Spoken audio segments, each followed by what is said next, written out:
bonsoir, très heureux de vous retrouver pour ce 5e épisode d'Innovation. Voici le sommaire.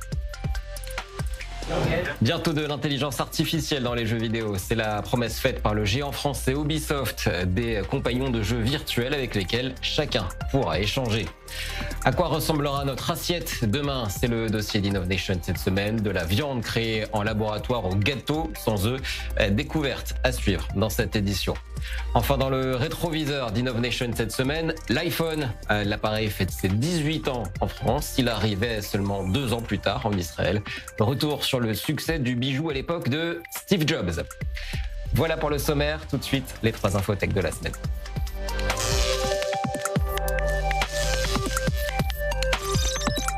De l'intelligence artificielle dans nos jeux vidéo. C'est en France que ça se passe grâce à Ubisoft. Ce géant du jeu vidéo a présenté Teammates. C'est un système qui introduit des coéquipiers virtuels capables de réagir en temps réel. Écoutez ce sujet, Rémi Laborie, directeur data et IA chez Ubisoft. Le fait de pouvoir parler avec des personnages, le fait de pouvoir collaborer avec des personnages, le fait d'avoir des personnages qui nous permettent, qui se souviennent de ce qu'on a fait, ça va rajouter un niveau de profondeur à n'importe quelle expérience de jeu, et donc ça va permettre de créer des jeux qu'on joue sur des dizaines, des centaines d'heures, avec des quêtes qui sont uniques à nous, avec des personnages qui ont une relation particulière avec nous parce qu'on les a traités d'une certaine manière, parce qu'on a vécu ensemble certaines expériences. Donc tout est encore à définir, et c'est pour ça qu'on commence ces expériences-là. Et à terme ? L'IA au service de l'histoire juive médiévale. Des chercheurs israéliens ont développé une IA capable de lire et d'analyser la Guéniza du Caire. C'est un dépôt d'environ 400 000 manuscrits retrouvés dans une synagogue du Caire et datant des années 870 à 1800. Des textes écrits en hébreu, en arabe et en araméen, difficiles à traduire, difficiles à compiler. Des textes qui en disent beaucoup sur l'histoire des Juifs au Moyen-Orient et en Afrique du Nord. Après l'IA au service de l'histoire, place à l'IA au service de notre assiette. Direction Dubaï, cette fois-ci, où un restaurant se présente comme le premier dirigé par un chef créé par l'intelligence artificielle. C'est elle qui crée les menus, mais ce sont des humains qui cuisinent, en tout cas pour l'instant. Parmi les recettes les plus étonnantes, un tartare de dinosaures. Écoutez Ahmed Oytunkaf, cofondateur du restaurant. Le chef IA a créé une carte ADN correspondant à celle d'un dinosaure herbivore avec les ingrédients et les viandes actuelles pour parvenir à cette saveur. Ensuite, il a élaboré une formule avec notre chef Serrat et ils ont créé un tartare de dinosaure dont le goût imite celui de la viande de dinosaure à partir d'ingrédients actuels. Voilà pour les 3 infotech. Tout de suite, notre dossier de la semaine, la foodtech.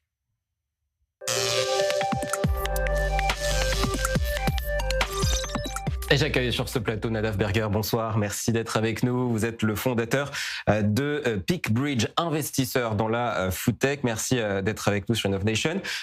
Quels sont les principaux enjeux aujourd'hui de ce secteur de la food technology? Merci de m'avoir convié. Chaque occasion de parler de foodtech est quelque chose que j'aime faire. Et je voudrais consacrer un instant pour expliquer ce qu'est la foodtech et pourquoi c'est si important aujourd'hui. La foodtech, c'est une technologie que nous essayons d'amener dans le monde traditionnel de l'alimentation. Tout le monde mange, chaque être humain mange. Et c'est notre manière de vivre. Donc, c'est une industrie qui concerne tout le monde.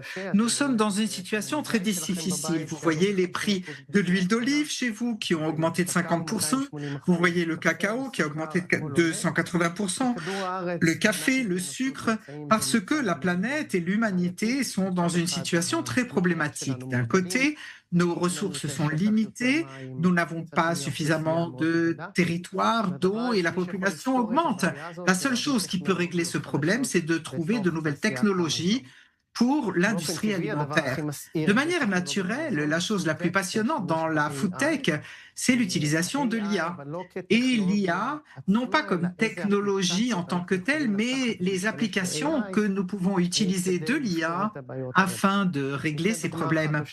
Un exemple ou deux. Par exemple, pensez au gaspillage de nourriture. 40% de la nourriture que nous fabriquons sur Terre, nous la gâchons, nous la gaspillons. Imaginez une technologie qui pourrait concentrer tout ce qui est jeté dans les cuisines d'un hôtel, d'un restaurant, dans une croisière, et sur la base de l'analyse des données et une reconnaissance d'image, on peut recommander aux chefs ou aux cuisiniers comment mieux cuisiner pour limiter le gaspillage d'au moins 80%. Autre chose, c'est ce qui conviendrait aux individus pour adapter l'alimentation qui leur convient. Ce que moi, je dois manger aujourd'hui, ça n'est certainement pas en correspondance à ce que j'aurais dû à manger la semaine prochaine ou ce que vous devez manger pour vivre mieux et plus longtemps. Voilà, donc l'IA dans la food tech.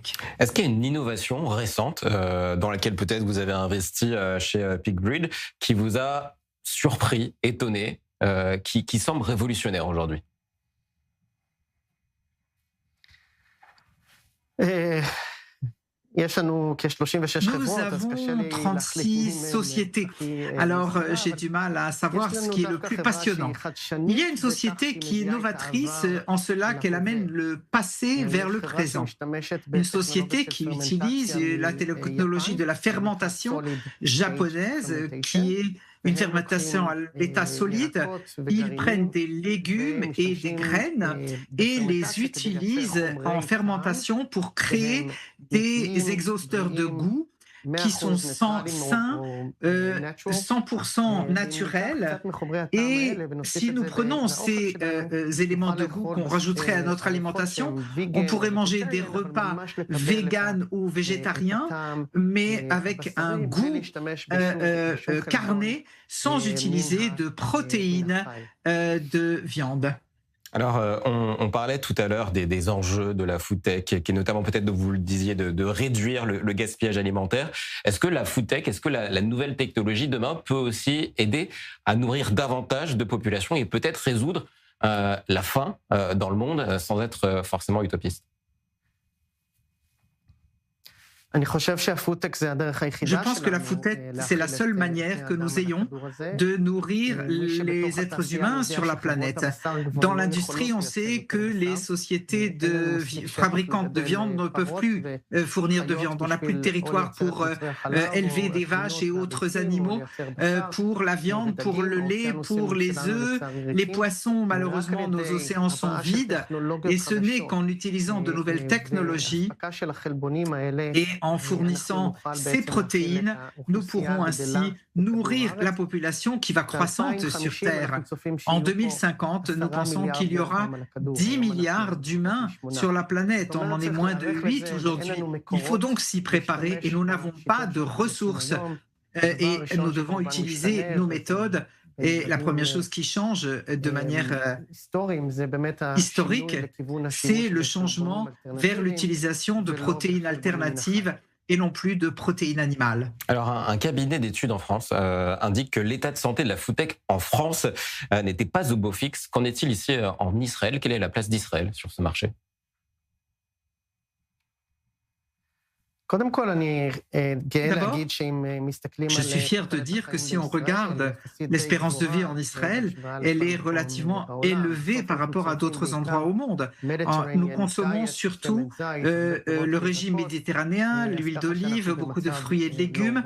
Donc, nous sommes dans une situation assez bonne. Je pense qu'Israël a un relatif avantage et il est important, c'est que l'assurance médicale que nous avons fait que chaque personne en Israël a une assurance médicale totale et une couverture totale. Et donc, le rapport entre ce que nous mangeons et notre espérance de vie dans une bonne qualité de vie, donc l'intersection entre l'alimentation, la nutrition et la santé, c'est quelque chose qu'on peut facilement faire en Israël à cause des caisses de maladie qui assurent tout le monde en Israël. En quelques mots, quel serait votre pari food tech pour 2030, pour les 5 prochaines années donc?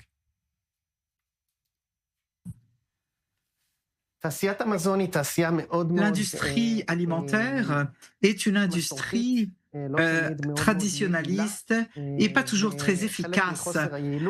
Et ce manque d'efficacité, si vous regardez les écarts le gain des sociétés alimentaires, ils ne gagnent pas beaucoup d'argent, mais ils sont responsables de l'alimentation de l'humanité. Je pense que dans les 5-10 prochaines années, nous verrons bien davantage de traitement de la chaîne de fourniture pour que nous ayons des ressources de manière efficace pour qu'on puisse pas payer, qu'on ne doit pas payer 2 fois plus pour manger. Donc tout ce qui concerne le passage du champ à l'assiette doit s'améliorer, toute cette chaîne doit s'améliorer. Nous n'avons plus de ressources, mais nous avons davantage de bouche à nourrir. En effet, merci beaucoup Nadav Berger d'avoir été avec nous. Vous êtes fondateur de PeakBridge, donc une société qui investit ici en Israël dans la food tech. Merci d'avoir été avec nous. On va désormais s'intéresser à un exemple concret de ce que peut apporter la food tech. Si vous regardez les ingrédients sur un paquet de gâteaux, la liste est parfois longue comme le bras. E160, E120, E412, des codes à n'en plus finir. Eh bien, une start-up israélienne propose de diviser par 3 cette liste d'ingrédients grâce à une protéine qui ne change rien au goût et qui en plus est meilleure pour notre santé. Un reportage signé Émilie Frances, Océane Nicole et Rotem Feldner. Il y a quelques années, les aliments transformés sont devenus une solution révolutionnaire, économique et efficace pour les foyers. Des ingrédients conçus pour conserver les aliments et prolonger leur durée de conservation. Tout cela est né dans la nécessité pendant la Seconde Guerre mondiale. À cette époque, c'était légal d'utiliser des ingrédients chimiques pour prolonger la vie de la nourriture, pour permettre aux États-Unis de nourrir ses soldats sur le terrain européen. Mais des études ont depuis montré que plus de la moitié de l'apport calorique quotidien provient d'aliments transformés. Des données médicales établissent aussi un lien direct avec l'obésité, le diabète et d'autres maladies. Aujourd'hui, beaucoup de fabricants de nourriture industrielle utilisent des hydrocolloïdes ou des œufs pour créer des aliments texturés. Vous connaissez cette longue liste d'ingrédients que vous regardez et vous vous demandez « qu'est-ce que je suis en train de manger ?» C'est exactement ce que nous essayons de changer. Nous essayons de faire en sorte que les fabricants de nourriture puissent créer des aliments qui ont un bon goût avec une très courte et compréhensible liste d'ingrédients.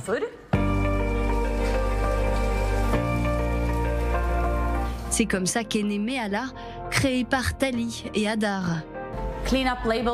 Nous pouvons simplifier les étiquettes en réduisant le nombre d'ingrédients de 26 à 8. Il s'agit d'un changement majeur pour les personnes qui souhaitent des listes d'ingrédients beaucoup plus transparentes. Nous nous attaquons à l'un des principaux problèmes de l'industrie agroalimentaire, l'étiquetage plus clair, le remplacement des hydrotalcites par des protéines saines grâce aux biotechnologies, qui est mon domaine d'expertise. Cette entreprise d'agroalimentaire simplifie donc les étiquettes en combinant des années d'expérience dans le secteur avec des solutions innovantes, saines et économiques pour les fabricants et les consommateurs. Notre propriété intellectuelle utilise une combinaison de biotechnologie, de technologies alimentaires et de production. Le processus est simple, de l'idée à la réalisation, nous évaluons sa faisabilité.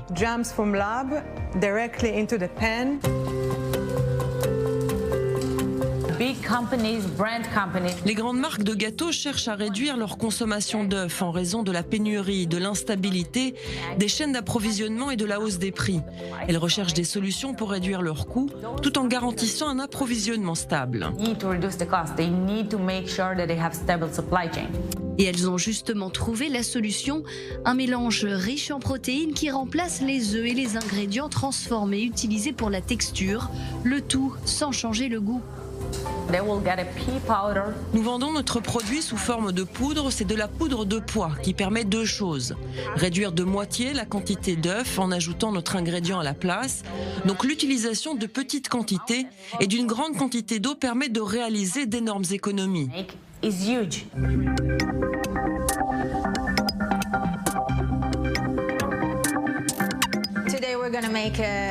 Aujourd'hui, nous allons préparer une sauce César avec notre poudre. J'ai donc ici notre poudre et de l'eau que je vais rajouter et mixer le tout ensemble. Shelly Shahar a le meilleur poste, elle est technologue alimentaire. Voici des boulettes, des kebabs et des steaks végétariens. Place maintenant à la meilleure partie, la dégustation. Waouh, c'est délicieux, on ne voit pas la différence. Et maintenant le dessert.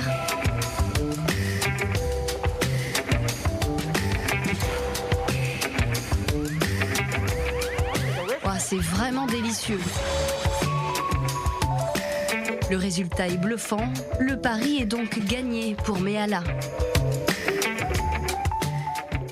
Il y en a qui ont de la chance. J'accueille désormais sur ce plateau Shea Friedman. Bonsoir, merci d'être avec nous. Vous êtes cofondatrice et directrice de la communication de Supermeat. Vous proposez notamment de la viande, du poulet fabriqué en laboratoire. Racontez-nous de quoi est composé ce fameux poulet sans poulet du coup.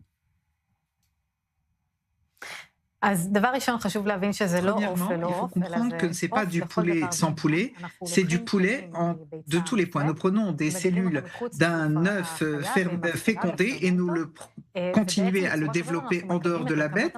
Et donc, nous avons les tissus qui sont fabriqués. Et Supermeat, c'est donc de la viande, c'est sans viande. C'est-à-dire que nous fabriquons, par exemple, en fermentation, comme on fait pour la bière ou pour ailleurs. Et c'est ainsi que nous pouvons éviter d'élever des animaux et de les tuer pour les manger. Nous pouvons ainsi fabriquer nous-mêmes la même chose. Alors, à qui est destiné ce type de produit? Est-ce que c'est pour mon frigo demain à la maison ou est-ce que c'est pour des restaurateurs, des hôtels, des entreprises comme celle-ci? Les deux, en fait. À la première étape, ce sera plutôt dans les restaurants et dans les hôtels, etc. Ensuite, ça ira aussi dans les maisons et dans les supermarchés. Et donc, à la première étape, restaurants et ensuite les supermarchés. Qu'est-ce qui change dans cette façon de fabriquer donc ce poulet en termes de coût, en termes d'impact environnemental? Évidemment, vous l'avez dit, il y a l'absence d'animaux vivants et donc c'est déjà une avancée. Alors, quand il ne faut pas élever tous les animaux, nous n'avons pas tout ce qui va autour. Quand on crée ces tissus, eh bien, tout ce qu'on met dans les tissus, nous le récupérons. Comme les animaux ne sont pas des usines à viande très efficaces, il y a beaucoup de gaspillage. Par exemple, dans les poulets, 4000 litres d'eau pour 1 kilo de viande de poulet.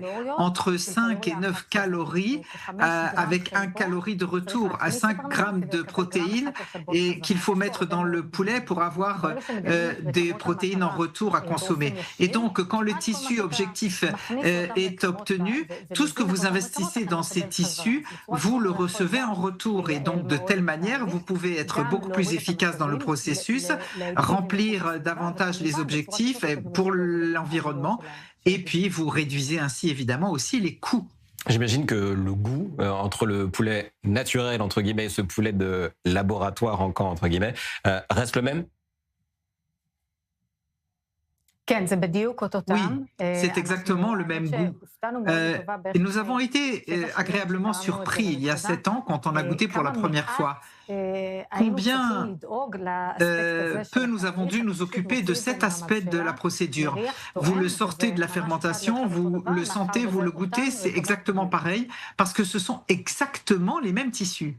Alors, on est en Israël, l'État juif, il y a forcément une question que certains se posent. Est-ce que cette viande, ce poulet, peut être considéré comme kasher? Est-ce qu'on peut mélanger ce poulet avec du lait, par exemple?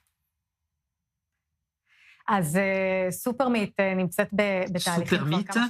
est en processus depuis de longues années avec l'Union orthodoxe. Notre viande peut être parfaitement cachère et il y a diverses écoles dans le monde de la cacheroute qui discutent du fait est-ce que cette viande est considérée comme carnée ou lactée ou parvée, donc neutre. Donc il va falloir voir, mais cachère, ça c'est sûr. Affaire à suivre pour le reste. Donc peut-être une dernière question sur l'environnement israélien. On parle d'Israël comme la Startup Nation. Qu'est-ce qui, selon vous, permet des Israéliens, des entreprises israéliennes comme la vôtre, d'innover autant? Sans aucun doute, Israël, comme vous l'avez dit, c'est la Startup Nation, beaucoup d'innovations, beaucoup de nouvelles technologies dans ce pays. Et c'est évident que la révolution agricole, la prochaine révolution agricole viendra d'ici aussi. Amen. Merci beaucoup, chère Friedman, d'avoir été avec nous, cofondatrice et directrice de la communication de Supermeat. On espère pouvoir goûter ensemble un poulet donc fabriqué chez vous très prochainement, peut-être sur ce plateau. Merci beaucoup. Allez, on va s'intéresser à présent à l'intelligence artificielle. Souvenez-vous, en début d'édition, on parlait de l'intelligence artificielle sous toutes ses formes, notamment pour l'histoire avec un grand H, pour les jeux vidéo ou pour la gastronomie. Et si on l'utilisait à présent pour lutter contre l'antisémitisme. Océane Nicole est avec nous depuis la salle de rédaction. Bonsoir Océane. Selon une étude, l'intelligence artificielle peut rendre des antisémites moins antisémites. Oui, Christopher, la preuve avec cette étude qui a été menée depuis plusieurs mois déjà par des chercheurs de l'Anti-Defamation League et qui montre qu'en effet, avec des chatbots et donc l'intelligence artificielle, ça peut lutter contre l'antisémitisme. Alors concrètement, comment ils ont fait? Ils ont créé un modèle qu'ils ont appelé LLM, ça veut dire Large Language Model, pour contrer justement les théories du complot antisémite et donc inviter des sympathisants de ces théories à interagir avec lui. Alors cette étude, elle a été menée sur 1200 personnes qui avaient dit au préalable qu'ils croyaient à au moins une théorie du complot, comme par exemple le fait que les Juifs contrôlaient les médias. Ils ont été ensuite répartis en 3 groupes et l'un de ces groupes était donc le LLM, donc créé par ces chercheurs pour démystifier ces théories. Et ceux qui ont parlé avec ce fameux modèle, ont montré qu'ils étaient moins susceptibles de croire finalement à ces théories du complot. Je cite: pour ce faire, notre robot adossé à l'intelligence artificielle ne s'appuie pas sur l'émotion, la recherche d'empathie ou les tactiques anti-préjugés. Il se contente pour l'essentiel de donner des informations exactes et des contre-arguments factuels, ce qui prouve que les faits ont leur utilité pour faire changer d'avis. Résultat, donc les sympathisants de cette étude qui ont parlé à ce modèle créé par ces chercheurs sont en effet moins susceptibles de croire aux théories du complot. Le but de ces recherches, Christopher, c'est de lutter contre l'antisémitisme et de montrer que l'antisémitisme contemporain relève essentiellement d'un problème de désinformation et non de droit civil. Et pour ces chercheurs, il est donc possible de corriger ces dysfonctionnements. Nouvelle preuve, Christopher, s'il en fallait, que l'intelligence artificielle est plus qu'utile. En effet, merci beaucoup Océane Nicole avec nous donc en duplex de la salle de rédaction. Place tout de suite à Rétrotech.